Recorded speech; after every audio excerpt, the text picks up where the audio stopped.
ಚಿತ್ರದುರ್ಗಕ್ಕೆ ಮುಖ್ಯಮಂತ್ರಿ ಸಿದ್ದರಾಮಯ್ಯ ಭೇಟಿ ಕೊಡ್ತಾ ಇದ್ದಾರೆ. ಶೋಷಿತ ಜಾಗೃತಿ ಸಮಾವೇಶದಲ್ಲಿ ಸಿದ್ದರಾಮಯ್ಯನವರು ಭಾಗಿಯಾಗ್ತಾ ಇದ್ದಾರೆ. ಮಧ್ಯಾಹ್ನ ಮಾಜಿ ಸಚಿವ ಎಚ್ ಆಂಜನೇಯ ನಿವಾಸಕ್ಕೂ ಕೂಡ ಭೇಟಿ ಕೊಡ್ತಾ ಇದ್ದಾರೆ.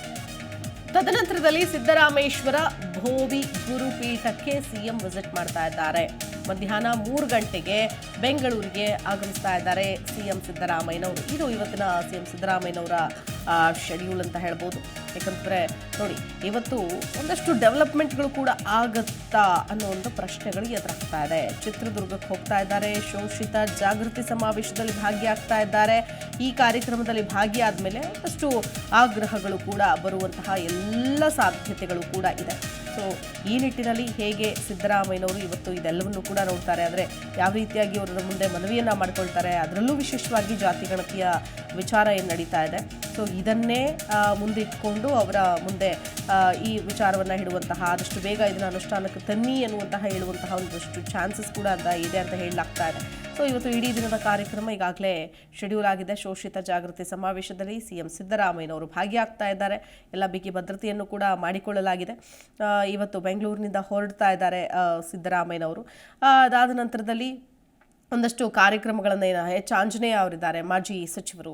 ಸೊ ಅವರ ಮನೆಗೂ ಕೂಡ ಭೇಟಿಯನ್ನು ಕೊಡಲಿದ್ದಾರೆ ಅಂತ ಹೇಳಲಾಗ್ತಾ ಇದೆ. ತದನಂತರದಲ್ಲಿ ನೋಡಿ, ಅನೇಕ ಕಾರ್ಯಕ್ರಮಗಳಲ್ಲೂ ಕೂಡ ಶೋಷಿತ ಜಾಗೃತಿ ಸಮಾವೇಶ ಅಂತ ಒಂದು ಕಾರ್ಯಕ್ರಮ ಇದೆ.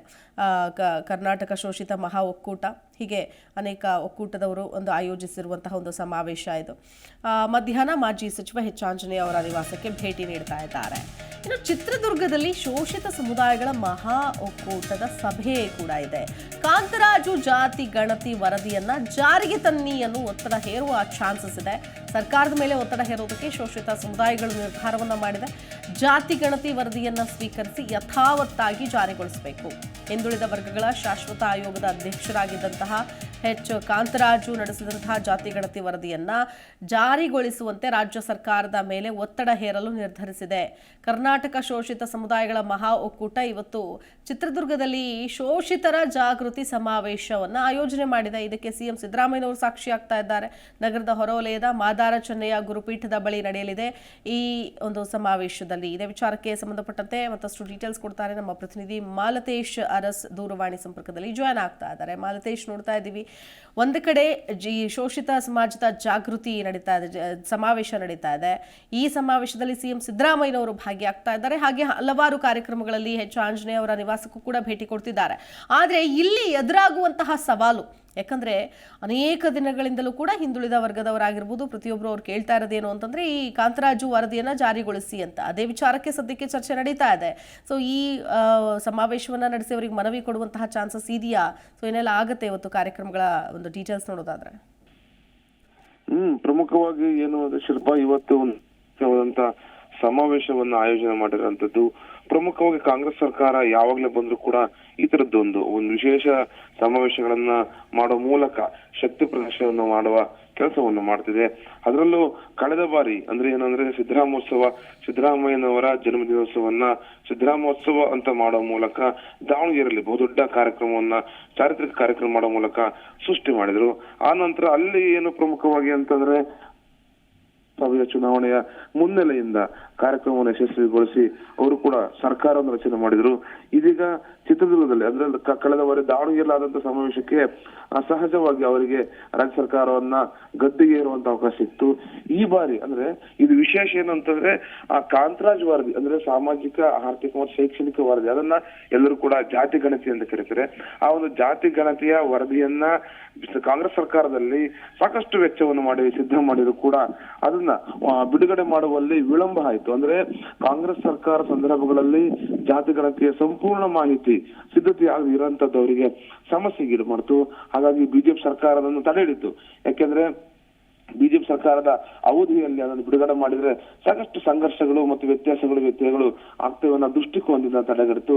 ಇದೀಗ ಅದನ್ನೇ ಮುನ್ನೆಲೆಗೆ ತಂದಿರುವಂತಹ ಶೋಷಿತ ಸಮುದಾಯಗಳ ಮುಖಂಡರು ಅಂದ್ರೆ ಪ್ರಮುಖವಾಗಿ ಇಲ್ಲಿ ಬ್ರಾಹ್ಮಣರು, ಲಿಂಗಾಯತರು, ಒಕ್ಕಲಿಗರು ಸೇರಿದಂತೆ ಕೆಲವು ಪ್ರಬಲ ಜಾತಿಗಳನ್ನ ಹೊರತುಪಡಿಸಿ ಉಳಿದೆಲ್ಲ ಸಮುದಾಯಗಳು, ತಳ ಸಮುದಾಯಗಳು, SC, ST, OBC, ಆದಿವಾಸಿ, ಅಲೆಮಾರಿ, ಹಿಂದುಳಿದ ವರ್ಗ, ಪ್ರಮುಖವಾಗಿ ಅಲ್ಪಸಂಖ್ಯಾತರು ಸೇರಿದಂತೆ ಶೋಷಿತ ಸಮುದಾಯಗಳ ಇವತ್ತು ಕನಿಷ್ಠ ಪಕ್ಷ 7 ರಿಂದ 8 ಲಕ್ಷ ಜನ ಸೇರುವ ನಿರೀಕ್ಷೆಯನ್ನ ವ್ಯವಸ್ಥೆ ಮಾಡಲಾಗಿದೆ.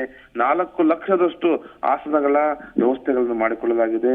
ಪ್ರಮುಖವಾಗಿ ಸಿದ್ದರಾಮಯ್ಯನವರನ್ನ ಮತ್ತೊಂದೆಡೆ ಈ ಬಾರಿ ಲೋಕಸಭಾ ಚುನಾವಣೆ ಇದೆಯಲ್ಲ, ಆ ಲೋಕಸಭಾ ಚುನಾವಣೆಗೆ ಮುನ್ನೆಲೆಗೆ ತರುವ ಉದ್ದೇಶದಲ್ಲಿ ಅಂದ್ರೆ ಕನಿಷ್ಠ ಪಕ್ಷ 25 ಸೀಟುಗಳನ್ನ ಗೆಲ್ಲಲೇಬೇಕು ಅಂತಂದ್ರೆ ಕಳೆದ ಬಾರಿ ಅಹಿಂದ ಸಮಾವೇಶ ಆದ್ರೆ ಸಿದ್ದರಾಮಯ್ಯನವರ ಟ್ಯಾಕ್ಟಿಕ್ಸ್ ಅದ್ಭುತವಾಗಿರ್ತದೆ ಅಂತ ರಾಜಕಾರಣದ ವಿಶ್ಲೇಷಕರು ಹೇಳ್ತಾರೆ.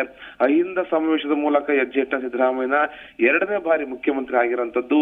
ಆದ್ರೆ ಈ ಬಾರಿ ಲೋಕಸಭಾ ಚುನಾವಣೆಗಳಲ್ಲಿ ನಾವು ಯಶಸ್ವಿಯಾಗಿದ್ರೆ ಆದ್ರೆ ರಾಜ್ಯ ಸರ್ಕಾರ ಸುಭದ್ರವಾಗಿರುತ್ತೆ, ಅಥವಾ ಏನಾದ್ರೂ ಸಮಸ್ಯೆ ಆಗಿ ಕೇಂದ್ರದಲ್ಲಿ ಬಿಜೆಪಿ ಸರ್ಕಾರ ಬಂದ್ರೆ ಮತ್ತೆ ಕಳೆದ ಬಾರಿ ಹೆಂಗೆ ಕಾಂಗ್ರೆಸ್ ಸರ್ಕಾರ ಪತನವಾಯಿತು ಅದೇ ರೀತಿಯ ಕಾಂಗ್ರೆಸ್ ಸರ್ಕಾರ ಪತನವಾಗುವ ದಿಸೆಯಲ್ಲಿ ಸಮಸ್ಯೆ ಉಂಟಾಗದ ದಿಸೆಯಲ್ಲಿ ಒಂದು ಸಮಾವೇಶವನ್ನ ಆಯೋಜನೆ ಮಾಡಲಾಗಿದೆ. ಆದ್ರೆ ಆಯೋಜಕರು ಹೇಳುವಂತದ್ದು ಕಾಂತರಾಜ್ ವರದಿ ಸೇರಿದಂತೆ ಶೋಷಿತ ಸಮುದಾಯಗಳಿಗೆ ಧ್ವನಿ ಎತ್ತಬೇಕು, ಶಿಕ್ಷಿಸಬೇಕು ಮತ್ತು ಪ್ರಮುಖವಾಗಿ ಸಂವಿಧಾನದ ಶಕ್ತಿಯನ್ನು ನಾವು ಅನಾವರಣ ಮಾಡುವ ದಿಸೆಯಲ್ಲಿ ಸಮಾವೇಶವನ್ನ ಪ್ರಬಲ ಮಾಡ್ತಿರುವಂತದ್ದು. ಇವತ್ತು 10 ಗಂಟೆಗೆ ಬೆಂಗಳೂರಿನ HL ವಿಮಾನ ನಿಲ್ದಾಣದಿಂದ ಹೆಲಿಕಾಪ್ಟರ್ ಮೂಲಕ ಬರುವ ಸಿದ್ದರಾಮಯ್ಯನವರು ಚಿತ್ರದುರ್ಗದಲ್ಲಿರುವಂತ SGM ಹೆಲಿಕಾಪ್ಟರ್ ಅಲ್ಲಿಗೆ ಆಗಮಿಸಿ ಪ್ರಮುಖವಾಗಿ ಆರಂಭದಲ್ಲಿನೆ ಮಾದರ ಚೆನ್ನಯ್ಯ ಗುರುಪೀಠಕ್ಕೆ ಭೇಟಿ ನೀಡಿ ಶ್ರೀಗಳೊಂದಿಗೆ ಒಂದು 20 ನಿಮಿಷಗಳಷ್ಟು ಮಾತನಾಡಲಿದ್ದಾರೆ. ನಂತರವಾಗಿ ಸಮಾವೇಶವನ್ನು ಉದ್ಘಾಟನೆ ಮಾಡ್ತಾರೆ. ನಂತರವಾಗಿ ಮಾಜಿ ಸಚಿವ H. ಆಂಜನೇಯ ಅವರ ಮನೆಗೆ ತೆರಳುವಂತದ್ದು ಮತ್ತು ಅದಾದ ನಂತರವಾಗಿ ಭವ್ಯ ಗುರುಪೀಠಕ್ಕೆ ಭೇಟಿ ಕೊಡುವಂತದ್ದು. ಒಟ್ಟಾರೆ ಇವತ್ತು ಸೆಕ್ಟರ್ ಸಂಪೂರ್ಣವಾಗಿ ಮಧ್ಯ ಕರ್ನಾಟಕ ಚಿತ್ರದುರ್ಗ ಜಿಲ್ಲೆಯನ್ನ ಅವಲಂಬಿಸುವ ಮೂಲಕ ಒಂದು ಪ್ರಮುಖವಾದ ಕೇಂದ್ರೀಕರಣ ಇದೆ. ಈಗ ಇದಕ್ಕೆ ಪ್ರಮುಖವಾಗಿ ಸಹಜವಾಗಿ ಶೋಷಿತ ಸಮುದಾಯಗಳ 10,000ಕ್ಕೂ ಹೆಚ್ಚು ಬಸ್ಗಳಿಂದ ಜನಸಂಖ್ಯೆ ಆಗಮಿಸಿದ್ರು. ಮಧ್ಯ ಕರ್ನಾಟಕ, ಉತ್ತರ ಕರ್ನಾಟಕ, ಕರಾವಳಿ, ಮೈಸೂರು, ಮಂಡ್ಯ ಭಾಗದಲ್ಲಿ ಸೇರಿದಂತೆ ಒಟ್ಟಾರೆ ಕರ್ನಾಟಕದ ಎಲ್ಲ ಜಿಲ್ಲೆಗಳಿಂದ ಈಗಾಗಲೇ ಜನರು ಕೂಡ ಆಗಮಿಸ್ತಾ ಇದ್ದಾರೆ. ಪ್ರಮುಖವಾಗಿ ಏನಂತಂದ್ರೆ ಯಾವುದೇ ಸಮಾವೇಶಗಳಾದಾಗ ಹೆಚ್ಚು ಜನಗಳನ್ನ ಕರೆತರುವಂತದ್ದು ಸಮಾವೇಶ ನಡೆಯುವ ಕೇಂದ್ರ ಸ್ಥಳದಿಂದ ಅಕ್ಕಪಕ್ಕದಲ್ಲಿರುವ ಜಿಲ್ಲೆಗಳಿಂದ ಹೆಚ್ಚು ಜನಸಂಖ್ಯೆಯನ್ನ ಕರೆತರುವ ಪ್ರಯತ್ನವನ್ನು ಮಾಡ್ತಾರೆ.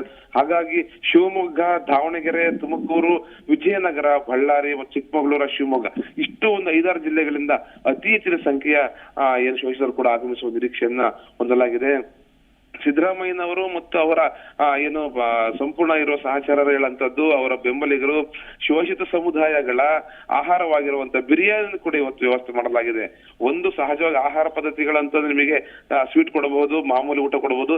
ಆದ್ರೆ ಈ ಸಮಾವೇಶದಲ್ಲಿ ಬಿರಿಯಾನಿಗಳು ಕೊಡುವ ಮೂಲಕ ವಿಭಿನ್ನವಾಗಿ ಹೆಜ್ಜೆ ಇಟ್ಟಿರುವಂತದ್ದು. ಒಟ್ಟಾರೆ ಬೆಳವಣಿಗೆಗಳಲ್ಲಿ ಚಿತ್ರದುರ್ಗ ಜಿಲ್ಲೆಯಲ್ಲಿ ಆಗ್ತಿರುವಂತ ಈ ಸಮಾವೇಶ ರಾಜ್ಯ ಮಟ್ಟದ ಸಮಾವೇಶ ಒಂದು ರಾಜಕೀಯ ದಿಕ್ಸೂಚಿಯಾಗಿಯೂ ಮತ್ತು ಪ್ರಮುಖವಾಗಿ ಸಿದ್ದರಾಮಯ್ಯನವರ ಶಕ್ತಿಯನ್ನ ಮತ್ತಷ್ಟು ಹೆಚ್ಚುಗೊಳಿಸುವಲ್ಲಿ ಪ್ರಮುಖ ಪಾತ್ರವನ್ನ ವಹಿಸುತ್ತೆ. ಶಿಲ್ಪ. ಓಕೆ, ಧನ್ಯವಾದ ಮಲ್ತೇಶ್ ಡೀಟೇಲ್ಸ್ಗಾಗಿ. ನಿಮ್ಮ ಜಿ ಕನ್ನಡ ನ್ಯೂಸ್ ಚಾನೆಲ್ ಈಗ Sun direct number 292, U digital number 162, city cable number 51, GTPL number 17, Abhishek cable number 821, Rockline telecommunication number 51, Shri Basaveshwara cable number 60, Vinayaka digital number 53 ನೆಟ್ವರ್ಕ್ಗಳಲ್ಲಿ ಲಭ್ಯ.